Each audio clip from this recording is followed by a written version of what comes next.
Pat Benatar, Heartbreaker. You see, me and Paul are in here because both Paul and I have long blonde hair. And so we're doing that rock and roll thing. Leather trousers. And we have our leather trousers on. You know, I share the same birthday as Pat Benatar. Oh, you do? Yeah, you know who else shares that birthday? Who? Rod Stewart. Now, Rod Stewart? Talk about what a trio. A trio. Paul Smart, Pat Benatar, and Rod Stewart. All right. Woo. I'll take it. I don't know what I'm going to do with it, but I'll take it. What's up, Paul? Just speaking of Pat Benatar, you remember that? Didn't she wore trousers that were so tight she passed out on stage? Oh, my gosh. Yep. Well, I don't know if you can... now, there's a lesson in there. Yes. You know what? Let's just go on to the weekend review. Yeah. But there is a lesson in there. There's... the birds are out. Have you noticed? Yes, they are. That's the birds right. are out. The birders are coming out. That's it. I noticed that there was the first kind of birding group was up at Olana. There's knitting groups running around the area, dealing with yarn and fabric retailers throughout Columbia County, and the thing called the Hudson Valley Yarn Crawl. There are 24 farms and shops through 5 counties that were involved with all of this, and stretching over into Connecticut. Egg hunts. The egg hunt started early. Yay, the egg hunts. You know, there was one over at Black Horse Farm over in Athens yesterday. We missed it. And then coming up there's a whole bunch coming up on Saturday. The big one over across the river is at Kirwan's Game Store is presenting one that's going to benefit the local fire department. Of course, I don't know about you, but there's something about these, giant bunny rabbits and fading plastic eggs hanging from bare I'll trees. tell you something. It's kind of scary. My daughter came up last Easter, and I took Diane, the one who introduces me. I brought her to Price Chopper. And she took one look at that giant rabbit, and that was the end of it. She said she didn't want to have anything to do with it. Yeah, no, I can understand. It's a very frightening thing, and it's it in terms of the belief system that we breed into a lot of our kids. It's that big rabbit that's the weak point in it all. She saw the eggs, and that intrigued her, but the rabbit was between her and the eggs, so that was it. Over in the town of Greenville, in Greene County, they had their St. Patrick's Day parade this past Saturday. It's I always kind of wonder when you're a week ahead of the holiday or a week after the holiday, and the holiday hits on a weekend to begin with. It's just a little odd, but from what I hear, it was a great fun time that everybody had. In Catskill last weekend was the student art show open, really crowded and really fun stuff. My little guy Milo had he and some friends have been working with a glue gun and saws and and a giant dollhouse that we had picked up at the Salvation Army years ago here in Hudson, and they created something kind of marvelous. And little boys with glue guns and saws. Yep. Okay. And there was also here in Hudson last week was the big fashion show fundraiser over at Helsinki, which was a big event. And but the big thing last week were the village elections. All of that was covered on the WGXC newsroom in length, and I believe you all were talking about it in the morning. So just looking back on it with 6 days gone already. The thing that is a lot of incumbents won, which usually happens. There was one village, Athens, kind of went all Democrat. Otherwise, the big upset was in Valatia, where Diane Argyle defeated long-term incumbent, and another newcomer came in with her, and so that's a big change. And as a station note, Diane Argyle will be calling in to the WGXC Morning Show on this Thursday morning. Excellent. I met her down at the the Village Hall. She's a nice lady. They tell me that not only is she the first mayor of Valencia, but they think she might be the first woman mayor of Valencia, but she might be the first woman that ever ran in the village's history. Wow, that's a big shift. So she'll be with us in the 9 o'clock hour on Thursday. Over in Catskill, you had Vinnie Seeley, who's been the village president for years, won re-election fairly easily, but the big top vote getter was Stanley Duchesne, who's running on the GOP line, and his big claim, he's been involved with Little League and soccer, and I think he's head of the local cemetery association, etc.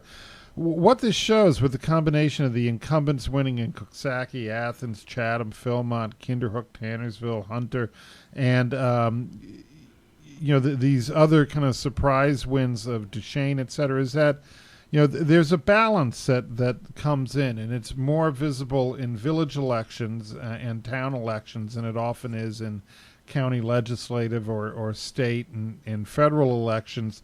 And not only is there a balance, but it also, there's often the kind of more conservative elements of life up here tend to dominate in these races. Or not dominate, but they always come out and kind of remind us that, yes, we live in a more conservative area up here. Speaking of that, one of the interesting kind of conversations that I've had in several places over the past week has been about the minimum wage and the talk going back and forth both on a state level, with the passing of a new minimum wage, and about doing it on a federal level. And I hadn't realized that the libertarian bent out there is running a lot deeper than I thought. It's really starting to take hold, and there talking with friends and acquaintances who were bringing up the idea of the minimum wage from the point of view of somebody who is owning businesses and trying to hire people, and just, who does it really serve? If it hurts them and they have to let people go because they can't afford the minimum wage, what we ended up coming down to was a realization that the minimum wage in many situations is based on a whole labor system that isn't necessarily in play anymore, and a whole attitude towards full employment that isn't there. When your jobs are kind of catch as catch can, it's minimum wage both becomes more important, but it's harder to maintain on a business level. So it was kind of fascinating going into that area. On a news side, the issue has come into play locally, where the Four Brothers Pizza chain, which has they have restaurants in Hillsdale and, is it, I believe, Valencia or Kinderhook? In Valencia, right up there on the Kinderhook, you might say, Route 9, right at the circle. Yeah, they're both facing a major lawsuit for allegedly refusing to pay workers minimum wage and denying them overtime pay during work weeks that stretch as long as 72 hours. So it's going to be, it always comes back to play. How do labor laws work with the reality of the labor situation and the way that funding works, and the way, how far do we regulate, how far do we not regulate? And it was interesting just having that kind of center in a non-dogmatic but reality-based conversation on a local level. And hopefully there'll be more of that coming up in the coming stretch. Other news, the big thing, what about the police chief in Cara? Oh boy. That was a shocker. And it made it whenever you see Columbia or Greene County on the actual Albany news, then you know we've hit the big time. Yeah, and unfortunately, it often has to do with it's with never anything matters. good. Yes, right. It's never anything good, and we really don't know any details. Actually, aside except from what they're saying. The idea of evidence tampering. That has occurred in a number of places. Having worked in journalism, you realize over time that to make crime stick and is difficult. It from the sounds of it, it's not serious enough where bail was denied or anything like that. So we'll have to see how this shakes out in the long run. Similarly, of great interest was the defeat of the ethics law here in Columbia County, which again was up on the newsroom, and that'll be discussed quite a bit. A lot of people, just that libertarian streak that we talked about earlier runs a lot deeper than we think. Than we a lot thought of it people did. just, even though they're in government, the idea of complete transparency is just foreign to them. It's but that's kind of the nature of where we are these days. The battle between privacy and openness is just something that defines our times. Right. Similarly, the big story that's going to have repercussions, over the coming years is the new health rankings that came out, and how badly Columbia County did pretty poorly. Greene County did. I was really surprised. I don't know why. That really caught me off guard. I think because we forget about it. I mean, the big thing in Greene County is there's been it comes down to prevention. It comes down to going to the doctor not when you need to, when the situation's dire, but doing preventative medicine, and you need access to be able to do that in a way, and you need insurance coverage. But more than anything, you need access, and you need it to feel comfortable. You have to have regular clinics and the like, and Greene County doesn't have its own hospital, and it's they've had real problems maintaining clinics and doctors' offices all throughout the county. So there are whole areas where it's really hard to get to the doctor. Just as a quick catch-up, folks, it's on our news blog. There was a recent health study, and that study put Dutchess County in the top 10 of the healthiest counties in the state. Now, 62 counties, okay? Greene County placed 55th, and Columbia County placed 45th. So we were down in the lower 50%. I think what one of the things that pushes it in Dutchess County is the fact that you have Poughkeepsie is a center for a lot over hospitals. All right, and there's another hospital on the eastern just the north. side. Yeah, right. Yeah. You're right. Then, just north. There's Rhinebeck has one, and then there's over in the east they deal with Sharon Medical Center. That is true. And there's so hospitals. there's plenty. access, and Ulster County rose quite a bit, and it's because of increasing access, and that was a county push to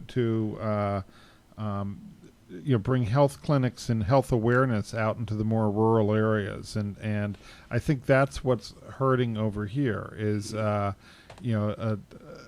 geographic split and geographic challenges that we haven't met yet. I got to look at this study and find out who was 62nd. Yeah,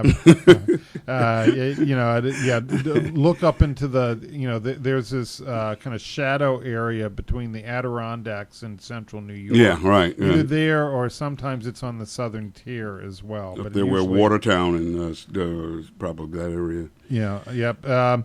Meanwhile, kind of countering that on a better level is that I've been doing a lot of interviews with people in real estate of late, and it seems everybody's feeling that the housing market has turned at this point, and it's inching up a little bit in terms of price, volume of interest is what has changed. That and the other thing that kind of helped out up here was that we're close enough to the city that a lot of people who would have been facing foreclosure, especially in some of the upper market areas, have been able to rent out places on a part-time basis, either weekends or week-long stints, et cetera, just enough to keep themselves from going under. And that in particular has helped kind of maintain the second home market up here, which, depending on where you are, but in kind of, if you looked at Columbia and Greene counties as a whole, it would be about 35-40% of your housing market at second home.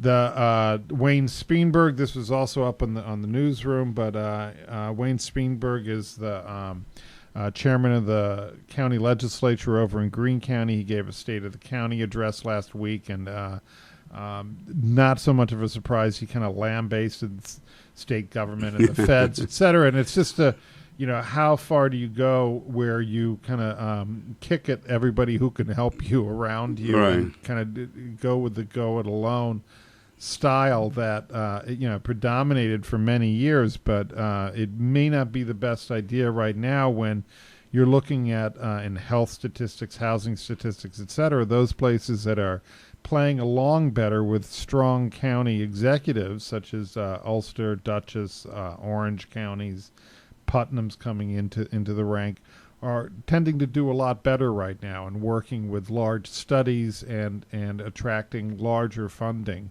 and businesses as a result. So be interesting to see, when that aha moment comes up here in local government.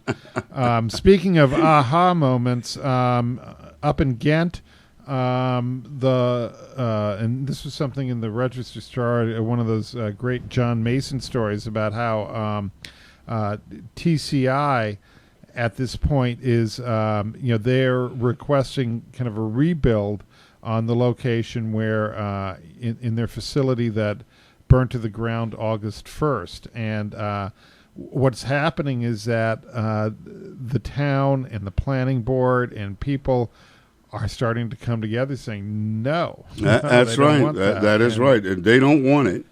They definitely don't want it. And it's going to be interesting to see how that develops. We have one of our people on the ground that attends those meetings. So I was trying to get some information because I think the last one was postponed. I don't know what happened. But the townspeople are up in arms. Yeah, they're coming out at other different meetings and writing letters to the papers, et cetera. And so it's is TCI going to try to force its hand at this point, or are they going to look for some place to move to? And are they going to end up in Greene County? It was at the end of last week was the annual Crystal Apple Awards for Columbia County, and it's the Columbia County Chamber of Commerce hands out something each year, kind of recognizing a business, and the ones running this year or that were nominated for the Crystal Apple kind of indicate where the county is right now, and included Hudson Valley Creamery, the new Germantown Variety Store, Crossroads Food Shop, Hudson Cruises, which is doing the ferry across to Athens in the summer, and the Juan Dharma Center over on Route 23 heading out of town, and I believe it's 23 up in the Claverack area. The one who won the 24th annual Crystal Apple was the Columbia Land Conservancy, which received recognition for their accomplishments at preserving the region's rustic character and just being able to shift. And this all goes down at the Golf and Country Club and a big breakfast, it's a big dinner. And, it's a big change over the last 5 to 10 years to go from recognizing businesses and the normal sort of business to now recognizing this shift towards agriculture and a newer economy that is represented in Columbia County. Meanwhile, on Saturday morning, the staff and volunteers at the Columbia Land Conservancy had their annual Saturday pancake breakfast, and over 200 people supposedly came out to it. Oh, this boy. was held in Hudson on Union Street at Hudson Mansion. Speaking of odd economic development, it seems that water park idea, the Great Wolf Resort, has resurfaced over in Greene County. It had disappeared about a year ago when the Great Wolf Lodge was bought by a private equity group, Apollo Global Management, and everything kind of went quiet. Well, now, according to the industrial development agency, which was pushing this in the first place. They're coming back into the fold right now with updates, and right before they Great Wolf was sold, the county had kind of given them a basic sense of approval and a go-ahead. So now things are going to start moving there. It'll be interesting to see if and when this gets built, if that kind of whether it's still a current thing or it's after the fact. Right. Everything may have moved beyond that at that point. Also, found out about a great new regional business that's out of Greene County that we'll be following up on in the coming month. It's a company called Field Goods, and what they're doing is buying directly from farmers and farms and going retail directly to clients and customers without going through stores or anything like that. It's a fascinating new business model where what they're doing is going to large entities like school districts up in the capital region, large businesses. As the owner of the business said, Donna Williams, you have to talk to women. It's the women that will buy into this. Women business owners, women administrators in school districts, and what they do is that they then these businesses and school districts and nonprofits that are promoting healthier lifestyle promote this to their employees, and everybody buys in. It's sort of like a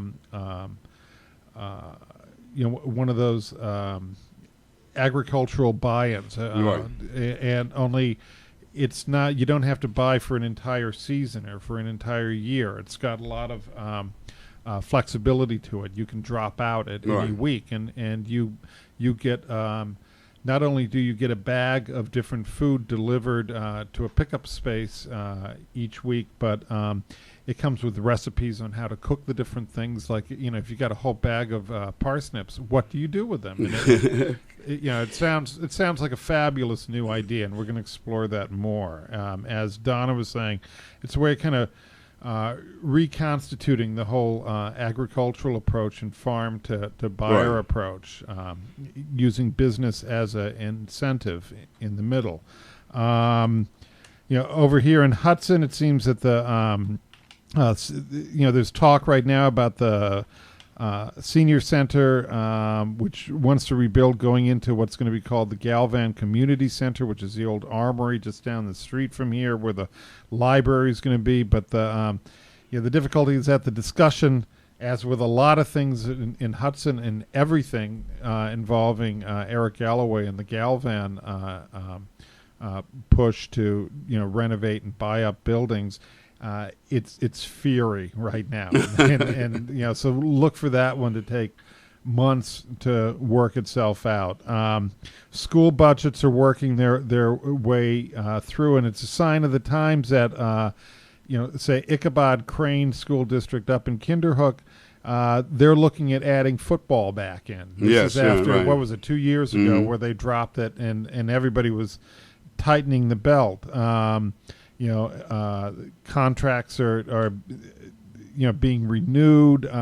Hunter Tannersville's looking at new computers, and this is spreading out into towns, talking about kind of refurbishing their town halls, rebuilding. So the money's starting to come in. Of course, the big deciding factor on all of this is what happens up in Albany this week as they hammer out the new state budget. New budget, right, because there's still some things up in the air. It seems, I mean, what they're talking about is a lot of back and forth regarding increasing school aid, but the other thing behind the scenes on all of this is there's a lot of tension around what they're going to do with the idea of gambling and how to push that forward. So we'll be hearing about that from probably on the again on the GXC Newsroom, and Capital Confidential up at Times Union is very close in on all of that.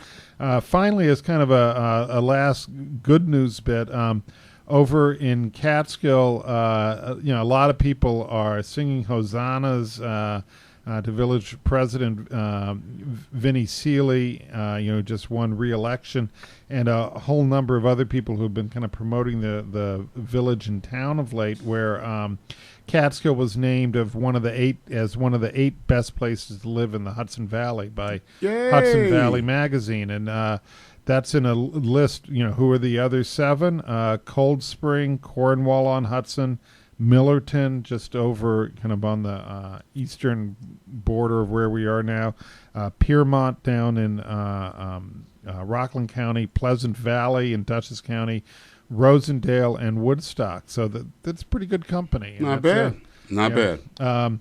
Looking back in history, of course, you got the 2 big birthday folks for today, Aretha and Elton John. That's correct. On the musical front, I found the other big musician, but little known, is a jazz pianist by the name of Cecil Taylor, who he makes avant-garde sound old time. He's just a fascinating experimental jazz player.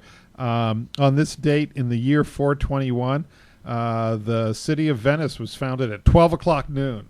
That's according to legend. So, I mean, how does it get founded at 12 o'clock noon? That's kind of interesting. And then finally, it's the birthday of both the late Howard Cosell. That is correct. And then also, Howard Cosell.